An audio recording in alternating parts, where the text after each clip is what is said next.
मुख्यमंत्री नीतीश कुमार और प्रधानमंत्री नरेंद्र मोदी बिहार की महिलाओं को एक और बड़ी सौगात देने जा रहे हैं। 26 तारीख को बिहार की 75 लाख महिलाओं के खाते में 10-10 हजार रुपए भेजे जाएंगे। मुख्यमंत्री महिला रोजगार योजना की पहली किस्त महिलाओं को दे दी जाएगी और इससे महिलाओं में गजब की खुशी है। ये रिपोर्ट आप देखिए।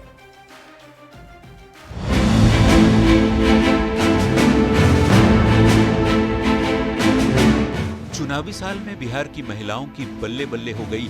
विधानसभा चुनाव से पहले मुख्यमंत्री नीतीश कुमार और प्रधानमंत्री नरेंद्र मोदी नवरात्र में महिलाओं को एक और बड़ी सौगात देने जा रहे हैं। 26 सितंबर को महिला रोजगार योजना की पहली किस्त जारी की जाएगी। 75 लाख महिलाओं के बैंक खाते में 10-10 हजार रुपए भेजे जाएंगे। कि नवरात्रा के समय में देश के लोकप्रिय प्रधानमंत्री श्री नरेंद्र मोदी जी और बिहार के माननीय मुख्यमंत्री श्री नीतीश कुमार जी के द्वारा बिहार की करीब 75 लाख महिलाओं को 10,000 रुपए की पहली किस्त ट्रांसफर की जाएगी। मुख्यमंत्री महिला रोजगार योजना के तहत जीविका से जुड़ी 1 करोड़ से ज्यादा महिलाओं के आवेदन मिले हैं, जिनमें से 75 लाख महिलाओं को पहली किस्त में 10,000 रुपए और बाद में 2 लाख तक आर्थिक मदद नीतीश सरकार देगी। रोजगार के 6 महीने बाद आकलन किया जाएगा और इसके बाद 2 लाख रुपए तक की सहायता राशि भी भेजी जाएगी। बिहार चुनाव की घोषणा से ठीक पहले सीएम नीतीश आधी आबादी को ये बड़ी सौगात देने जा रहे हैं, जिससे एनडीए के नेता बेहद गदगद हैं।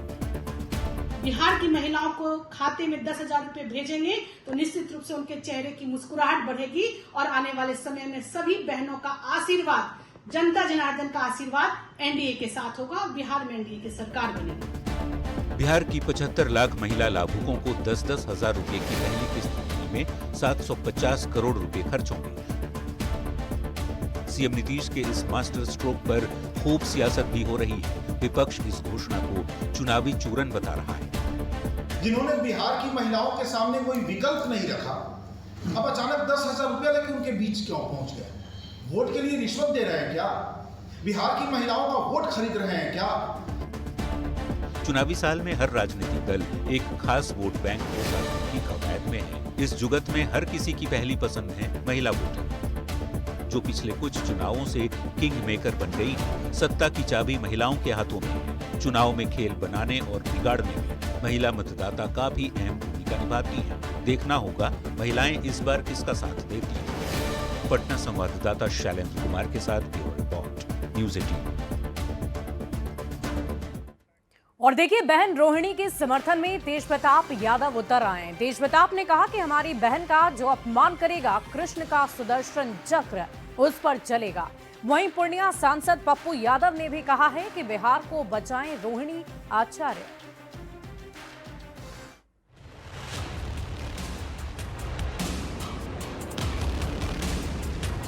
लालू प्रसाद की बेटी और तेजस्वी यादव की बहन रोहिणी आचार्य के स्वाभिमान वाले पोस्ट के बाद सियासी प्रतिक्रियाओं का दौर जारी है। बहन रोहिणी के समर्थन में तेज प्रताप यादव उतर आए हैं। तेज प्रताप ने कहा कि हमारी बहन का जो अपमान करेगा, कृष्ण का सुदर्शन चक्र उस पर चलेगा। और जिस तरह की बात वो कर रही हैं, वो बिल्कुल सही बात कर रही हैं। अपने जगह पे वो बिल्कुल सही है। हमारी बहन का जो अपमान करेगा, कृष्ण का सुदर्शन चक्र चलेगा।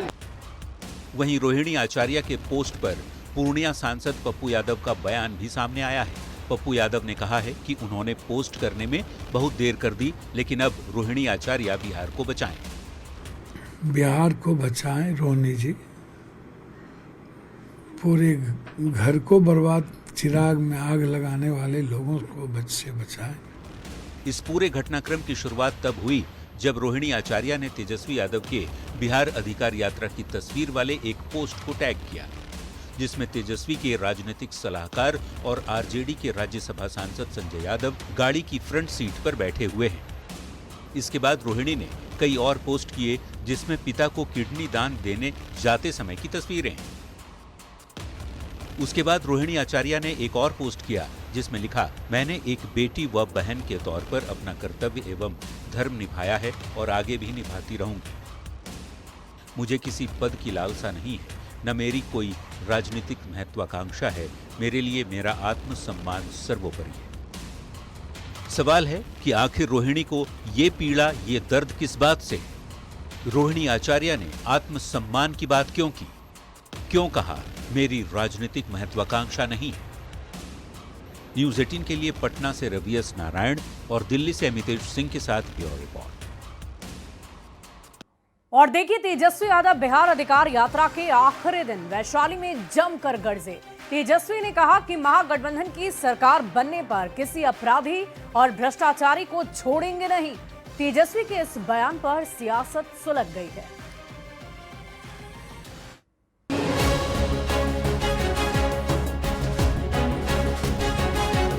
ये तस्वीरें हैं वैशाली की, जहां समर्थकों के भारी भीड़ के बीच तेजस्वी यादव हाथ हिलाकर समर्थकों का अभिवादन कर रहे हैं। तेजस्वी की बिहार अधिकार यात्रा में आरजेडी समर्थकों का जोश हाई दिख रहा है। बिहार अधिकार यात्रा के आखिरी दिन तेजस्वी नीतीश सरकार पर जमकर बरसे। तेजस्वी ने कहा, महागठबंधन की सरकार बनने पर किसी भी भ्रष्टाचारी या अपराधी को नहीं छोड़ा जाएगा। तो ऐसे भरमार है, भ्रष्टाचार का बहार है बिहार में। भ्रष्टाचार ही भ्रष्टाचार, केवल लूटने का काम किया है बिहार को इन लोगों ने। सरकार जब बनेगी तो कोई भ्रष्टाचारी को हम लोग छोड़ेंगे नहीं, कोई अपराधी को नहीं छोड़ेंगे, चाहे कोई हो। सबको सजा होगी, सब पर कार्रवाई होगी। तेजस्वी यादव के भ्रष्टाचारी और अपराधी को नहीं छोड़ने वाले बयान पर सियासत सुलग गई है। एनडीए ने तेजस्वी पर जोरदार पलटवार किया तो कांग्रेस ने कहा, बिहार की जनता महागठबंधन पर आशीर्वाद बरसा रही है। तेजस्वी यादव की यात्रा का समापन, ये उनके राजनीतिक यात्रा का समापन हो जाएगा बिहार में। अब बिहार में उनकी राजनीति दम तोड़ रही है, कराह रही है। दरअसल इनके पास कोई विजन नहीं, कोई विकास का एजेंडा नहीं, सिर्फ झूठ और अफवाह और भ्रम की राजनीति करना। बिहार की जनता इनकी झूठे अफवाहों से तबाह और परेशान हो चुकी है। माननीय नेता प्रतिपक्ष तेजस्वी यादव को सबसे पहले अपने पारिवारिक झगड़े और परिवार में उठ रहे सवाल पर उनको सफाई देना चाहिए। जिस तरह से बिहार में एनडीए के नेताओं और मंत्रियों को खदेड़ा जा रहा है, भगाया जा रहा है, कोई धोती उठा के भाग रहा है, कोई दौड़ के भाग रहा है, कोई बॉडीगार्ड उनको बचा रहा है, तो बिहार में जिस तरह से एनडीए के प्रति आक्रोश है और इंडिया गठबंधन के प्रति बिहार की जनता जो आशीर्वाद दे रही है।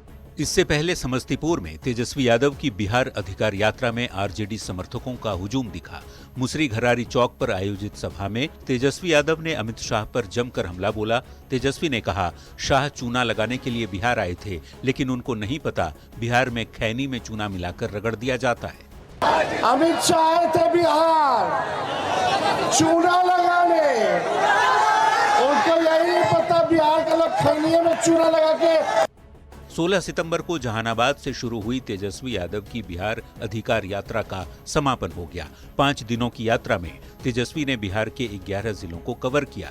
जहानाबाद से नालंदा, फिर पटना पहुंचे। बेगूसराय से खगड़िया होते हुए मधेपुरा गए। सहरसा, सुपौल, समस्तीपुर में यात्रा के बाद उजियारपुर होते हुए तेजस्वी वैशाली पहुंचे। आरजेडी की सोची समझी रणनीति के तहत तेजस्वी की बिहार अधिकार यात्रा का अंतिम पड़ाव वैशाली रखा गया, क्योंकि राघोपुर से ही तेजस्वी यादव चुनाव लड़ते हैं। बिहार जन अधिकार यात्रा के जरिए तेजस्वी ने चुनावी समर में सियासी शंखनाद कर दिया है। न्यूज 18 के लिए वैशाली से प्रफुल्ल कुमार, समस्तीपुर से मुकेश कुमार के साथ पटना से शैलेंद्र कुमार की रिपोर्ट। और इसी बीच राजधानी पटना से एक बड़ी खबर का रुख कर लेते हैं। आरजेडी की कल अहम बैठक होने वाली है। तेजस्वी यादव की बिहार अधिकार यात्रा के बाद ये बैठक बेहद महत्वपूर्ण बताई जा रही है। आगामी चुनाव को लेकर तेजस्वी यादव ने ये बैठक बुलाई है। बैठक में पार्टी के सभी शीर्ष नेता मौजूद रहेंगे। विधायक, पूर्व विधायक और प्रवक्ताओं को भी बुलाया गया है। तेजस्वी यादव की सरकारी आवास पर यह बैठक होनी है। इस वक्त की बड़ी खबर आपको बता रहे हैं पटना से, जहां आरजेडी की कल अहम बैठक होने वाली है। तेजस्वी यादव की बिहार अधिकार यात्रा का आज आखिरी दिन था, समापन का दिन था, और इसके बाद ये बैठक कई मायनों में बेहद महत्वपूर्ण मानी जा रही है। आगामी चुनाव को लेकर तेजस्वी ने यह बैठक बुलाई है। बैठक में पार्टी के तमाम शीर्ष नेता शामिल होंगे, साथ ही साथ सभी विधायक, पूर्व विधायक और प्रवक्ताओं को भी बुलाया गया है। तेजस्वी यादव के सरकारी आवास पर इस बैठक को रखा गया है और इस बैठक में आगामी चुनाव को लेकर रणनीति बनाई जाएगी। बढ़ते अगली खबर की ओर। मंत्री अशोक चौधरी अपनों के सवाल से ही घिर गए। प्रशांत किशोर ने अशोक चौधरी पर बेनामी संपत्ति खरीदने का आरोप लगाया और इसके बाद जेडीयू के मुख्य प्रवक्ता यानी कि नीरज कुमार ने अशोक चौधरी से आरोपों पर सफाई मांगी है। नीरज कुमार ने ऐसे आरोपों से नीतीश की साफ सुथरी छवि खराब होने की बात कही है। इस रिपोर्ट को आप देखिए। ये अशोक चौधरी जी जो अपने आप को महादेव का भक्त बताते हैं, हमको तो लक्ष्मी के ही भक्त ज्यादा दिखते हैं। अगर कोई गलत हम पर आरोप लगा देगा तो उसके राजनीति में हम कलेजा पर चढ़ जाएंगे ना। तो उन तथ्यों के साथ सामने आना चाहिए और मीडिया को सारी बात स्पष्ट करना चाहिए। जन स्वराज के संस्थापक प्रशांत किशोर ने मंत्री अशोक चौधरी पर भ्रष्टाचार के सनसनीखेज आरोप लगाकर सियासी खलबली मचा दी है। प्रशांत किशोर ने अशोक चौधरी पर बेनाम संपत्ति खरीदने का आरोप लगाया, साथ ही मानव विकास न्यास के जरिए जमीन खरीदने का भी आरोप लगाया। अब पीके आरोप पर अपने ही मंत्री अशोक चौधरी पर सवाल खड़े कर रहे हैं। जेडीयू प्रवक्ता नीरज कुमार ने तमाम आरोपों पर अशोक चौधरी से जवाब मांगा है। जेडीयू के मुख्य प्रवक्ता नीरज कुमार ने ऐसे आरोपों से नीतीश कुमार की छवि खराब होने की बात कही है। अगर आपने 34 लाख रुपए की जमीन अपने पीए से अपने बेटी के नाम पर खरीदी तो उसका भुगतान क्यों नहीं किया? 10 लाख ही क्यों भुगतान किया? और अगर आप कहते हैं कि 10 लाख ही भुगतान तय हुआ था तो फिर बाद में 25 लाख रुपया 3 बरस के बाद इनकम टैक्स के नोटिस आने के बाद। देखिए, आरोप क्या है इसकी जानकारी हमने मीडिया के माध्यम से मिला है, लेकिन माननीय मुख्यमंत्री नीतीश कुमार जी का ट्रैक रिकॉर्ड रहा है कि अब तक हमारी पार्टी के किसी भी मंत्री पर आरोप नहीं लगा है। तो जो साक्ष्य मीडिया के माध्यम से आया है, तो हमारी उम्मीद यह है कि जिन पर आरोप लगा है वो तथ्यों के साथ, अगर कोई गलत हम पर आरोप लगा देगा तो उसके राजनीति में हम कलेजा पर चढ़ जाएंगे ना। तो उन तथ्यों के साथ सामने आना चाहिए। प्रशांत किशोर के आरोप पर मंत्री अशोक चौधरी से जेडीयू की तरफ से सफाई मांगे जाने पर सियासत सुलग गई है। कांग्रेस ने आरोप लगाया है कि नीतीश कुमार तो ईमानदार हैं, लेकिन उनके तमाम मंत्री बेनामी संपत्ति के मालिक बने बैठे हैं। जी के संरक्षण में उनके तमाम रिश्तेदार पिछले 20 वर्षों में अरबपति खरबपति हुए हैं और नीतीश कुमार के संरक्षण में उनके तमाम मंत्री बेनामी संपत्तियों के मालिक हुए हैं। तो ये क्या मतलब हुआ कि नीतीश जी तो ईमानदार है और पूरा बिहार अपने गुर्गों से लुटवा लेंगे? जन स्वराज के संयोजक प्रशांत किशोर ने एनडीए नेताओं पर भ्रष्टाचार के गंभीर आरोप लगाए। मंत्री अशोक चौधरी पर भी बेनामी संपत्ति खरीदने के आरोप लगाए। अब अशोक चौधरी इन आरोपों पर अपनों से ही घिर गए हैं। जेडीयू प्रवक्ता नीरज कुमार ने नीतीश कुमार की छवि का हवाला देते हुए अशोक चौधरी पर सियासी तीर चला दिया है। न्यूज़ 18 के लिए पटना से आनंद अमृतराज की रिपोर्ट। और देखिए, मंत्री अशोक चौधरी सहित एनडीए के 4 नेताओं पर प्रशांत किशोर के आरोप पर एलजेपीआरवी से सांसद शांभवी चौधरी ने पलटवार किया है। उन्होंने कहा कि प्रशांत किशोर हार की बौखलाहट में ऐसी बातें कर रहे हैं जिसका कोई अस्तित्व ही नहीं है। जिस तरह से वे झूठा प्रोपेगेंडा फैला रहे हैं वो बहुत ही दुर्भाग्यपूर्ण है। कहीं ना कहीं उनकी जो हार की बौखलाहट है वो अब देखने को मिल रही है। जो चीज़ है ही नहीं उस चीज़ को वो फिल करने का कोशिश कर रहे हैं। जो भी मेरे पास है वो सब डिक्लेयर्ड है, जो भी उनके पास है वो सब डिक्लेयर्ड है, वो सारा चीज़ कुछ बाहर है। जिस तरीके से उन्होंने ये नीचता अपनी एक राजनीति में स्थापित की है, जिस तरीके से नीच तरीके से जाकर बिना मतलब का, और वो अपने कॉन्फ्रेंस में खुद ही कह रहे हैं कि मेरे पास सबूत नहीं है। ऐसा नहीं है कि वो कुछ प्रमाण के साथ बोल रहे हैं। और देखिए, महागठबंधन में सीट शेयरिंग पर कशमकश जारी है। सीट बंटवारे का फॉर्मूला अब तक नहीं निकल पाया है और इसी बीच लगातार 3 दिन मैराथन बैठक के बाद कांग्रेस ने सीट शेयरिंग पर बड़ा दावा ठोक दिया। कांग्रेस इस बार ना तो पीछे हटने को तैयार है और ना ही ज्यादा नुकसान सहने के मूड में है। क्या है कांग्रेस की डिमांड, इस रिपोर्ट में आपको दिखाते हैं।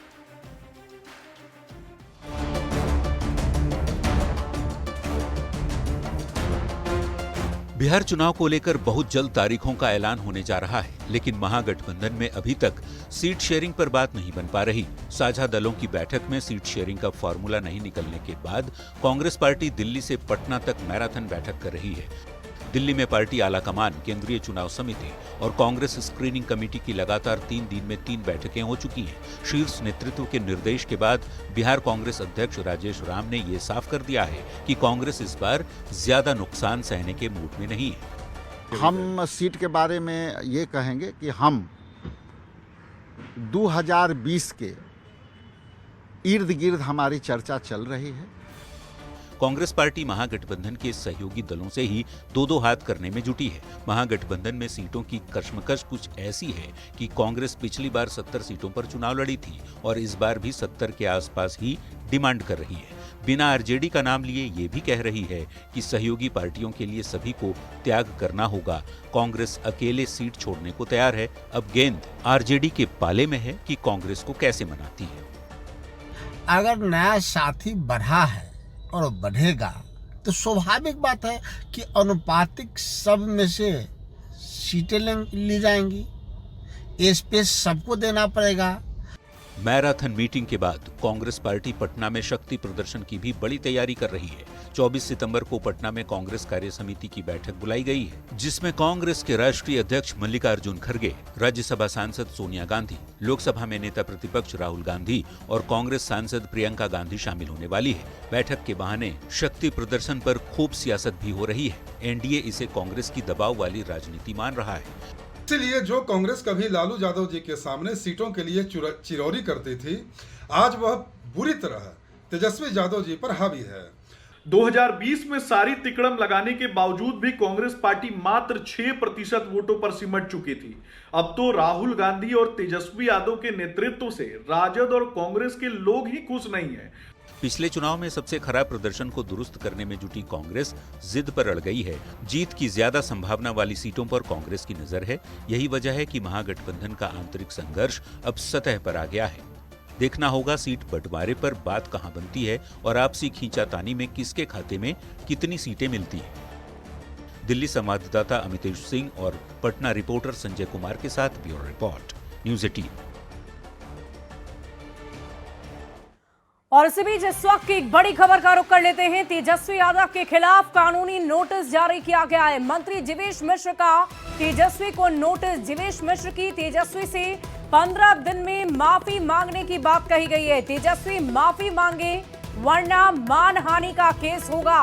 बिहार सरकार के मंत्री जीवेश कुमार ने नोटिस भेजा है। आपको बता दें कि तेजस्वी ने मंत्री जीवेश मिश्रा को दवा चोर कहा था और इसी मामले में ये नोटिस भेजा गया है। इस वक्त की बड़ी खबर आपको बता रहे हैं।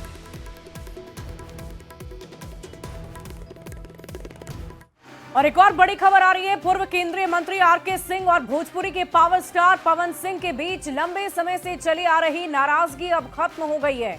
आरा में पूर्व सांसद आरके सिंह चंद्रवंशी सम्मेलन में शामिल हुए। आरके सिंह ने यहां पवन सिंह पर बड़ा बयान दिया। आरके सिंह ने कहा कि पवन सिंह को बीजेपी में शामिल हो जाना चाहिए। आरके सिंह ने बताया कि पवन सिंह से उनकी मुलाकात हुई थी और पवन सिंह ने उन्हें समझाया कि किन परिस्थितियों में उन्होंने ये फैसला लिया है। पवन सिंह को पहले टिकट दिया गया, फिर चुनाव लड़ने से मना कर दिया और कहीं और से भी टिकट नहीं मिला। पवन सिंह के साथ ये गलत हुआ था। पवन सिंह से आपकी मुलाकात हुई थी, आप मानते हैं कि पवन सिंह को बीजेपी में आना चाहिए और फिर से उनको? बिल्कुल मानते हैं। इसलिए कि वो जो फिर आके हमको समझाए कि किन परिस्थिति में जो उन्होंने किया वो हमको समझाए, तो हम समझे कि उनके साथ थोड़ा सा ये हुआ था। टिकट मिला, फिर कहा गया कि आप विड्रॉ कर जाइए और फिर कहा गया कि आपको दूसरे जगह से टिकट देंगे, नहीं दी। और